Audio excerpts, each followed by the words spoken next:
ለው ጆርዳን ነው ከመጣው 9 ወሬ ነውና በቃ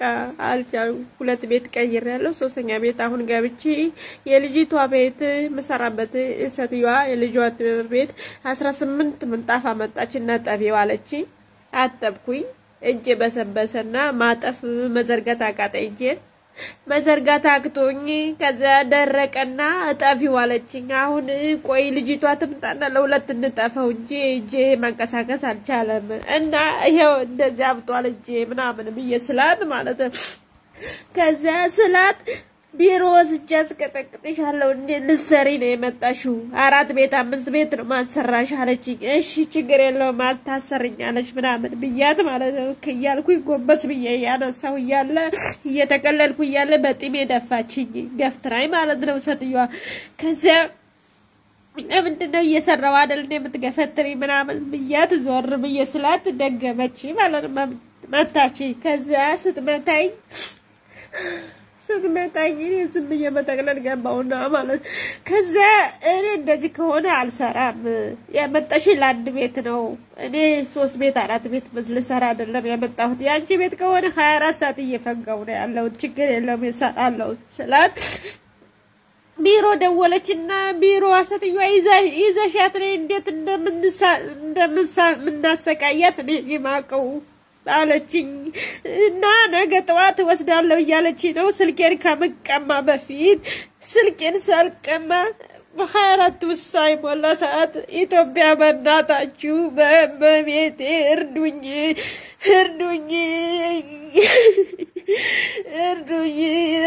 በ24 ሰዓት ውስጥ እርዱኝ አገሬን መግባት ነው የምፈልገው እኔ ከዛ ሀገሬን መግባት ነው የምፈልገው ቢሮ አልሄድም ስላት ደግሞ 1400 የጆርዳን ብር ነው ከፍዬ መጣውሽ እሱን ከፍለሽ ነው የምትሄጂ ያለችኝ ነው ስልኩን ከመቀማ በፊት እርዱኝ ኢትዮጵያ ህዝብ እርዱኝ ድረሱልኝ በእናታችሁ ድረሱልኝ Ashama harkafooni kabajattoonni fi hordoftoonni maatii baastota taatanii keessanuu kan biyya keessa jirtanis kan biyya ambaa keessa jirtanis nageenyi jaalalli waaqayyoo isiniif haa baay'atu jecha akkasumas bakkuma jirtanitti waaqayyoo hunda keessan wajjiniinuu haa ta'u akkasumas mastummaa fiddee dhuftee jettuun keessanii hin hafu hani video na ragabadhe tolfe dhugaa waaqayyo bichaan obboleewwan keenya biyya ambaa keessa jiran dhimma hojiitiif jedhanii biyya isaanii keessaa ba'anii biyya ambaa keessatti rakkoon garaagaraa isaan irra gahaa jiru waaqayyo bichaan ga'ee jedhee biyya keenyaafis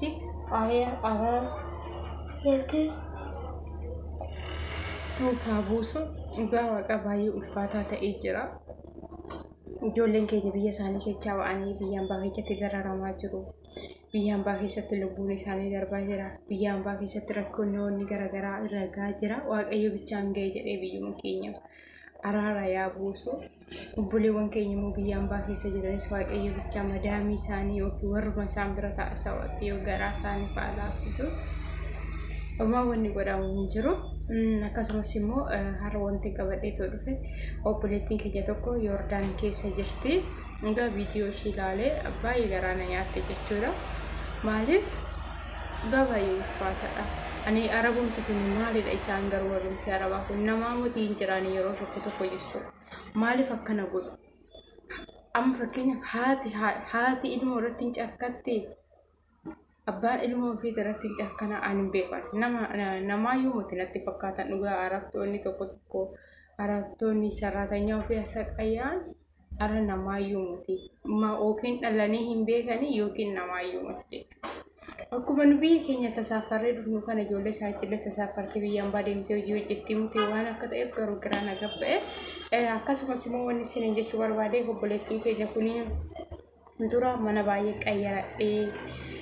kuni mana arfaffaadha moo sadaffaadha jette mana kana bamuluu keessaa manuma tokkoyyuu mana gaarii argannee ture amma immoo manni nama itti gale kuni mana lama na hojjechiisti mana lama na hojjechiisti mana lama kana jecha minxaafi 18 mulu dhiqinaan jette minxaafi 18 gaafa dhiqee fixee jedhu harki koona dhukkubee gaafa ishii minxaaficha xaqallalinaan jettu sanii xaqallaluun dadhabee gaafa nani xaqallaluu dadhabu sanii akkamitti xaqallaluu dadhabde jettee natti kaatee deebistee dammoo gafattarteetillee lafaan na dhooftee gaafa maa na gafattarte jedheeni too gaafii gaafa itti deebite ammas immoo na gafattarte na rukuttee jechaa jirti dhugaa waaqayyoo jechuudha. Viidiyoo ishii ofiitaan suuraa fi xaambilan irraa godhachuu nan danda'a nan godhadha. Hundumti keessanii obboleewwan koo obboleettii keenya kana iyya ba'aa fi itti warii wardaan keessa jirtan dhugaa rabbii jechuudha. Iyya ba'aa fi biirootti si deebiseetiin si qaxaqachiisanaan jette. Ani immoo biirootti hin deebi'u biyya kootiittan galuu barbaada jette. Gaafa nani jedhuuni biriin ittiin biyyaa si fide $100 fi meeqa kaffalee tanas si fide sababa saniifiyyuu birrii san kaffalte malee hin ta'u naan jechaa jirti. Na dhaqqabaayii oduu bilbila narraa hin fudhatini jechaa jirti. Dhugaa warroonni miidiyaa guddaa qabuudhaan dhugaa miidiyaa irratti sheer godhaatoo obboleettii keenya kana dhaqqaba. Gizee namni du'e namaa bu'aan qabu dhugaa. Har'a yoo lubbuudhaan jirtu yeroo mucayyoon tun iyyatte kana dhaqqabani boru waa namaaf godhu jechuudha. Ol kaatanii fuudhu jedhan. Yoo har'a hunduyyuu ba'eetu har'a ayizoo jedhee bira hin dhaabbanne gaafa ishii lubbuun ishii darbe wayne jedhanii boo'uun yookiin kaan ta'uun bu'aa hin qabu. Obboleettiin kun akkuma yookiin ana garaa na nyaatte isinillee garaa isin nyaachuu dandeechi. Akkuma naaf obboleettii yookiin isiniifillee obboleettii ta'uu dandeechi. Sababa isaaniifiyyuu obboleettii keenya kana dhaqqabaayii baay'ee ulfaataa ta'ee jira. Waaqayyo bichaan immoo lubbuu ishee haa baraaru. Waaqayyo bakka isheen jirtutti ishee haa eegu. Uumaan wanni godhamu hin jiru siniin jechuu jaalladha. Baay'ee ulfaataadha dhugaa waaqa. Siniin jedha. Yoo viidiyoon kiyya kun sinitti tole